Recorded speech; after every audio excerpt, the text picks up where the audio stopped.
Cela fait une semaine qu'il n'a pas dormi chez lui, depuis que l'eau a envahi son quartier. Pour cet élève de première, la rentrée attendra encore. Ce qui m'empêche d'aller à l'école, c'est qu'il n'y a plus de route. Et ce n'est que le pirogue, comme vous voyez là, c'est aussi dangereux. C'est pour cela qu'on ne part pas à l'école. Et partout c'est l'eau, il n'y a plus de route pour partir. Ce qui me fait peur là, c'est que le temps est en train de s'écouler. Et d'autres écoles avancent avec les cours et nous, on est bloqués là par l'eau. On ne sait pas quand est-ce que l'eau là va partir, mais pour le moment, on attend. Comme lui, des milliers de jeunes se retrouvent privés d'école.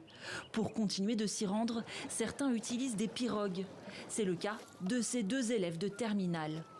Nous sommes obligés de prendre 2 paires de chaussures, mettre la première dans le sac, traverser et puis porter. Et on est obligé ensuite de mettre les cahiers dans des plastiques pour traverser parce qu'on ne sait jamais, on court des risques. Les cahiers peuvent se verser dans l'eau. Parfois, je n'arrive pas à l'heure à l'école. Au niveau des embarquements, il y a l'embouteillage et tout ça, on n'arrive pas à l'école à l'heure. Naviguer sur des étendues d'eau imprévisibles, souvent sans protection adéquate.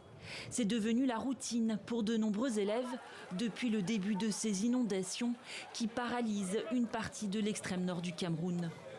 Les autorités locales tentent de trouver des solutions d'urgence.